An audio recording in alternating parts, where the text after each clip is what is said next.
नमस्कार, आप सभी का एक बार पुनः है स्वागत है। आज की क्लास में हम परिचर्चा करेंगे वाटर पोल्यूशन, जल प्रदूषण पे। तो जीव मंडल के लिए जल का महत्व हम सब जानते हैं कि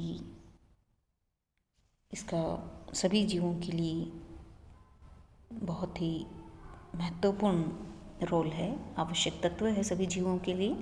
और इसके साथ ही ये जीव मंडल में पोषक तत्व हैं, उनके संचरण और चक्रण के लिए भी रिस्पॉन्सिबल है। इसके अलावा भी हम जल का बहुत सारी जगह पे काम करते हैं। जल बिजली का निर्माण, नौका परिवहन, फसलों की सिंचाई, सीवेज का निस्तारण, इन सब में हम जल का उपयोग करते हैं।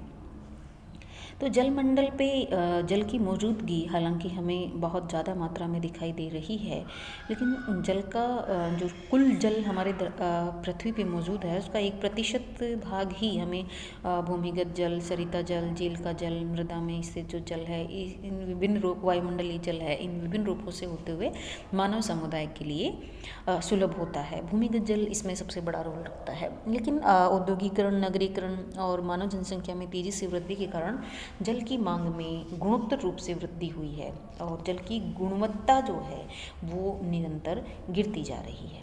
देखिए, प्रकृति के हर फैक्टर में, हर कारक में स्वयं को शुद्ध करने की क्षमता होती है, परंतु जब ये जो प्रदूषक हैं वो इतनी मात्रा में मौजूद हो जाते हैं कि वो उसकी क्षमता से आगे बढ़ जाता है मामला, तब वो उसकी सहन शक्ति और स्वयं शुद्धि है उससे अधिक हो जाता है।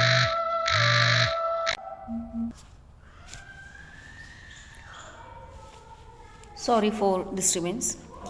तो हम चर्चा कर रहे थे जल प्रदूषण की। तो जल प्रदूषण जो है वो वर्तमान में विश्व के सामने एक बहुत बड़ी प्रॉब्लम के रूप में सामने आ रहा है। तो वाटर पोल्यूशन एग्जैक्टली है क्या? ये जो भी वाटर बॉडीज हैं हमारी, जहाँ से हमें पानी मिलता है, उनमें कंटामिनेशन है, किसी भी तरीके का जो डिस्टर्बेंस है उसकी वास्तविक जो संगठन है उसमें, जैसे झीलों में, नदियों में, सागरों में। तो ये पोल्यूटेंट्स जो होते हैं वो केमिकल्स हो सकते हैं, ऑयल एक बहुत बड़ा प्रदूषक है। ये सब जब एडेड हो जाते हैं वाटर बॉडीज़ के अंदर बिना किसी ट्रीटमेंट के इनको इसमें मिला दिया जाता है, तो जो हार्मफुल सब्सटेंस हैं वो पानी में मिल जाते हैं और इसके बाद ये काफ़ी नुकसान पहुंचाते हैं। तो जल की जो भौतिक, रासायनिक और जो जीवीय विशेषताएं हैं उन वो चेंज होकर के और अगर हानिकारक प्रभाव उत्पन्न करने वाले हो जाती हैं तो उसे जल प्रदूषण हम कहते हैं। इसकी वजह से संक्रामक रोग फैल सकते हैं। जल विषाक्त होने की वजह से जो जलीय जीव हैं उनकी मृत्यु हो जाती है, तो वहाँ का जो जीवीय संगठन है इन वाटर बॉडीज़ का वो चेंज हो जाता है। जल प्रदूषकों के स्रोत जो हैं वो प्राकृतिक भी हो सकते हैं और मानव जनित स्रोत भी हो सकते हैं। प्राकृतिक स्रोत में मृदा अपरदन, भूमि स्खलन, ज्वालामुखी उद्गार और पौधों और जंतुओं का जो विघटन और विभाजन होता है उससे जो भी अवांछित जो सब्सटेंसेस हैं वो पानी में मिल जाते हैं। तो और दूसरा एक जो अवसादों का ज़्यादा जमाव हो जाता है नदियों वगैरह में, तो वो उनकी गंदलापन उनमें एक आ जाता है और जिसकी वजह से और उसका फिर भौतिक और जीवीय जो विशेषताएं हैं वो चेंज हो जाती हैं। मानव स्रोतों में औद्योगिक, नगरीय, कृषि, सामाजिक स्रोत हैं। जो जब एक जगह बहुत सारा जनसमूह इकट्ठा होता है तो वहाँ काफ़ी ज़्यादा मात्रा में लोग इकट्ठे होते हैं। जैसे हमारे महाकुंभ में लगभग 3-4 करोड़ लोगों का जमघट होता है, तो ये काफ़ी ज़्यादा मात्रा में प्रदूषक वहाँ पे जल में मिल जाते हैं। जल प्रदूषकों को हम काफ़ी प्रकारों में विभक्त कर सकते हैं। तो सबसे पहले हम स्रोतों के आधार पर वर्गीकरण करेंगे। तो औद्योगिक प्रदूषक हैं, कृषिजात प्रदूषक हैं, नगरीय प्रदूषक हैं प्राकृतिक प्रदूषकों की हम चर्चा कर चुके हैं। भौतिक और रासायनिक गुणों के आधार पर हम वर्गीकरण कर सकते हैं। तो भौतिक प्रदूषक में अगर पानी का रंग चेंज हो रहा है, उसमें गंदलापन आ रहा है, अवसाद जमा हो रखे हैं, तेल ग्रीस ये सब घुल जाते हैं, तो वो भौतिक प्रदूषक में आता है। रासायनिक प्रदूषक में chloride, sulphide, carbonates, ammoniacal nitrogen, nitrate, nitrite, pesticide, insecticide, herbicide ये सब इसमें मिल जाते हैं, तो रासायनिक प्रदूषकों में आते हैं। विगलनता के आधार पे, डिग्रेडेबिलिटी के आधार पे भी हम जल प्रदूषकों को दो प्रकारों में विभाजित करते हैं। एक तो होते हैं डिग्रेडेबल पोल्यूटेंट्स और दूसरे होते हैं नॉन डिग्रेडेबल पोल्यूटेंट्स। तो जो डिग्रेडेबल होते हैं वो उनका विघटन सूक्ष्म जीवों के द्वारा किया जाता है और इन्हें हम जैविक प्रदूषक भी कहते हैं। और जिनका डिग्रेडेशन, जिनका विघटन सूक्ष्म जीवों के द्वारा नहीं हो सकता, उन्हें हम अजैविक प्रदूषक भी कहते हैं। तो जो पौधों की पत्तियाँ, सीवेज, कचरा, मृत पौधे, जंतु, मनुष्य, जानवर, जो प्रत्यक्ष मल है, ये डिग्रेड हो सकते हैं। तो अभी हम जल प्रदूषण की प्रकृति की भी हम यहाँ पे थोड़ी सी बात करेंगे कि जल प्रदूषण जो है वो निरंतर बढ़ता ही जाता है, क्योंकि जल में एक ऐसी क्षमता होती है कि वो हर चीज़ को अपने अंदर विलय कर लेता है और वो जो पॉल्यूटेंट्स थे उनकी प्रकृति भी लगातार चेंज होती रहती है। तो जल प्रदूषण का भौतिक, रासायनिक और जैविक आधारों पे मूल्यांकन और निर्धारण किया जाता है। भौतिक आधारों पे जल की गुणवत्ता का निर्धारण होता है, जिसमें हम उसका तापमान, रंग, गंध, गंधलापन, उसकी चालकता, घनत्व, सकल जो उसमें ठोस पदार्थ हैं उनको शामिल करते हैं। रासायनिक प्राचलों के अंतर्गत हम शामिल करते हैं जल में घुलनशील जो नमक है उसकी प्रकृति, मात्रा, जल की कठोरता, जल की अम्लता, क्षारीयता, घुली हुई ऑक्सीजन, जैव ऑक्सीजन मांग, रासायनिक ऑक्सीजन मांग, इन सब की बात करते हैं। जल में जल की पीएच, अमोनिया, नाइट्रेट, नाइट्राइट्स की मात्रा, भारी धात्विक पदार्थों की मात्रा, पारा, सीसा, क्रोमियम, क्लोराइड्स, कीटनाशी, शाकनाशी, रोगनाशी, डिटर्जेंट, ये सब उसमें कितनी मात्रा में मौजूद हैं। और जैविक प्राचलों के आधार पे हम बैक्टीरिया, कोलिफॉर्म, शैवाल, वायरस, इनकी मौजूदगी के आधार पे। तो सामान्य रूप से जल की गुणवत्ता का जो निर्धारण है, हमें कैसे पता चलता है कि जल पीने योग्य है या नहीं है, किस स्तर तक वो प्रदूषित है, तो उनका निर्धारण हम जैव ऑक्सीजन मांग, रासायनिक ऑक्सीजन मांग और उसमें घुली हुई ऑक्सीजन की मात्रा और उसके पीएच के आधार पे हम उसका मापन करते हैं। देखिए, वर्षा जल को हम शुद्ध मानते हैं, लेकिन वर्षा जल भी पूर्णतः शुद्ध नहीं होता है, क्योंकि जो वातावरण, वायु में मौजूद, वायुमंडल में मौजूद जो तत्व होते हैं वो उसके साथ घुल जाते हैं, जैसे कार्बन डाइऑक्साइड। तो वर्षा जल भी पूर्णतः शुद्ध नहीं होता है।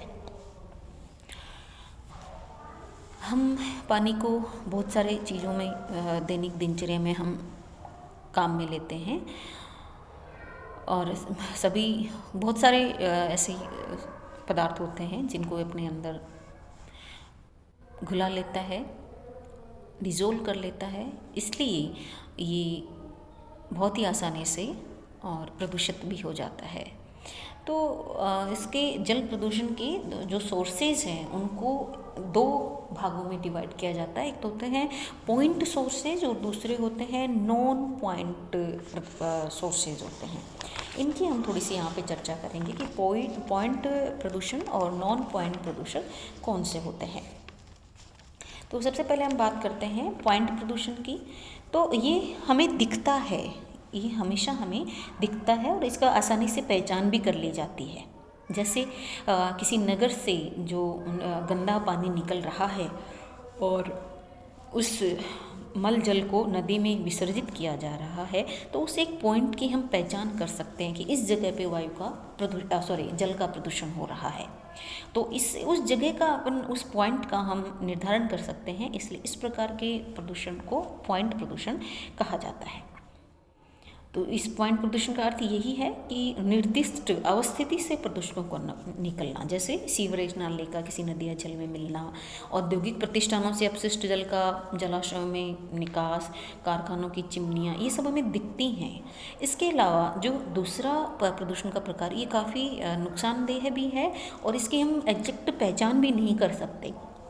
नॉन पॉइंट सोर्सेज, ये उदाहरण के लिए हम बात करें तो इनकी पहचान हम नहीं कर सकते। तो खेतों से वर्षा के जल से जब रासायनिक उर्वरक और कीटनाशी का ये जो कृत्रिम रसायन है ये बह करके झीलों, जलाशयों, नदियों में पहुंचते हैं, तो इसका हम एक जगह से एग्जैक्ट बता नहीं सकते कि ये कहाँ। तो जो नॉन पॉइंट प्रदूषण होता है वो कभी भी दृश्य नहीं होता, और ये मुख्य रूप से कृषि कार्यों से वर्तमान में हो रहा है, क्योंकि बहुत सारे रसायनों का प्रयोग कृषि कार्य में किया जा रहा है। तो ये थे पॉइंट और non point sources. Water pollution के कारण क्या हो सकते हैं? वैसे तो हमने बहुत सारे कारकों की परिचर्चा हमने कर ली है, फिर भी एक बार अपन फिर से देख लेते हैं कि क्या क्या हो सकते हैं कारक जिनकी वजह से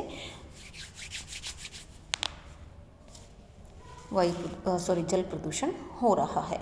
तो देखिए, जो झीलें हैं, नदियां हैं, सागर है, उन सब के लिए अलग अलग कारक जिम्मेदार होते हैं। जैसे सागर की एक प्रदूषण की हम चर्चा करें तो सबसे ज़्यादा जो सागरों के अंदर प्रदूषण हो रहा है वो एक तो तटवर्ती भागों में जो नगर हैं, उद्योग स्थापित हैं, उनसे अपशिष्ट पदार्थों का विसर्जन हो रहा है सागरों के अंदर। दूसरा, जो तेल वाहक जलयान हैं वो तेल को लेके इधर उधर जाते हैं एक पोर्ट से दूसरे पोर्ट में, तो कई बार क्या हो जाता है कि इनमें किसी वजह से और कोई दुर्घटना होती है और तेल का रिसाव हो जाता है, तो सागर जल के ऊपर तेल की एक परत बिछ जाती है, जिससे बड़ी भारी मात्रा में जो सागरीय जीव हैं उनको हानि पहुंचती है और उनकी डेथ हो जाती है, क्योंकि उनको ऑक्सीजन और प्रकाश प्रॉपर मात्रा में नहीं मिल पाता। भूमिगत जल प्रदूषण की हम बात करें तो ये बहुत सारे स्रोतों से होता है, जैसे कृषि क्षेत्रों में जो भी कृत्रिम रसायन काम में लिए जा रहे हैं उनका निक्षालन हो जाता है, लीचिंग हो जाता है और सतह से ये नीचे की तरफ चले जाते हैं। ग्रामीण और नगरीय कचरे हैं, प्रदूषित तालाब आदि हैं उनसे, और ये प्रदूषित जल का निक्षालन होकर ये भूमिगत जल को भी प्रदूषित कर देता है। हम बात करें झीलों की, तो झीलों के आसपास जो भी नगर हैं वो अपने अपशिष्ट पदार्थों को इन झीलों में डंप करते हैं, उसकी वजह से प्रदूषण होता है। एक चीज़ की चर्चा हम यहाँ पे और करेंगे कि बहता हुआ जो जल है वो कम प्रदूषित होता है, लेकिन झीलें जो होती हैं वो ठहरे हुए जल का स्रोत हैं, तो उनका प्रदूषण ज़्यादा मात्रा में होता है, वो जल्दी प्रदूषित होती हैं और धीरे धीरे वो बिल्कुल जीवों के लिए, जो जलीय जीव हैं उनके लिए और सही नहीं रह पाती, उसमें जीव समाप्त हो जाते हैं बिल्कुल से, और पीने योग्य पानी भी नहीं रहता। तो ये अलग अलग जो भी पानी के हमारे स्रोत हैं वाटर बॉडीज के हिसाब से, और वो अलग अलग फैक्टर इसके लिए रिस्पॉन्सिबल होते हैं।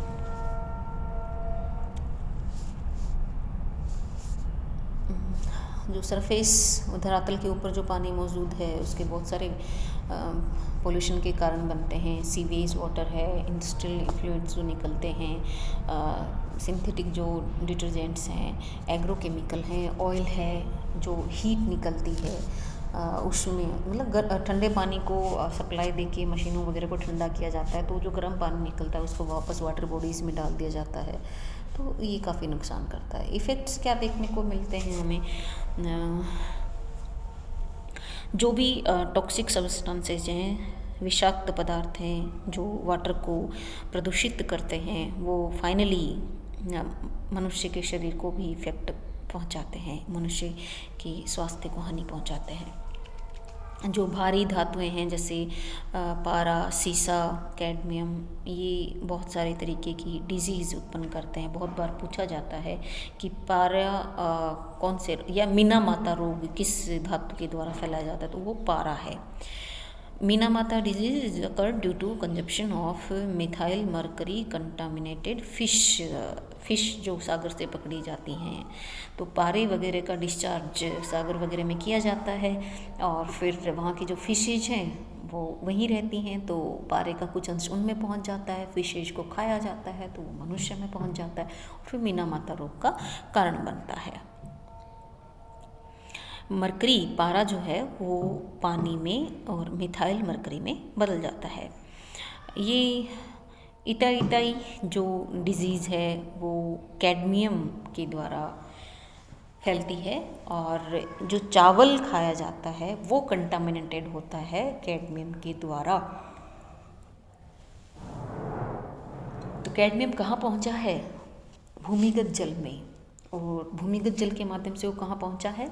राइस में, और फिर राइस से ह्यूमन बॉडी में, और फिर कारण बनता है डिजीज़ का। हम क्या कर सकते हैं वाटर पोल्यूशन को कंट्रोल करने के लिए? तो वो जो पॉइंट सोर्सेज हैं उनको हम फाइनली बहुत अच्छे तरीके से कंट्रोल कर सकते हैं। तो जहाँ भी पॉइंट सोर्स बन रहा है वहाँ पे हमें उसके ट्रीटमेंट का पूरा प्रबंधन करना चाहिए। जब हम उसको वाटर बॉडीज में छोड़ रहे हैं उससे पहले उसका हर तरीके का ट्रीटमेंट होना चाहिए, उसके बाद में छोड़ा जाना चाहिए। उसकी बायोलॉजिकल ऑक्सीजन डिमांड है, केमिकल ऑक्सीजन डिमांड के जो लेवल हैं वो कम करके ही उसको छोड़ा जाना चाहिए। इसके अलावा भी जो भारत सरकार है इस क्षेत्र में काफ़ी प्रयास कर रही है। 1974 में जल प्रदूषण नियंत्रण अधिनियम पारित किया गया था। जल प्रदूषण नियंत्रण अधिनियम 1974 में जल प्रदूषण की रोकथाम के लिए पहल की गई है भारत में, और बहुत सारे रूल्स और अधिनियम बनाए गए हैं। केंद्रीय जल नियंत्रण अधिनियम के अंतर्गत गंगा एक्शन प्लान भी शुरू किया गया है, यमुना एक्शन प्लान भी शुरू किया गया है। तो प्रयास किए जा रहे हैं, लेकिन वर्तमान में वो नाकाफ़ी हैं। तो आज के लिए इतना ही, मिलते हैं नेक्स्ट क्लास में नए टॉपिक के साथ। धन्यवाद।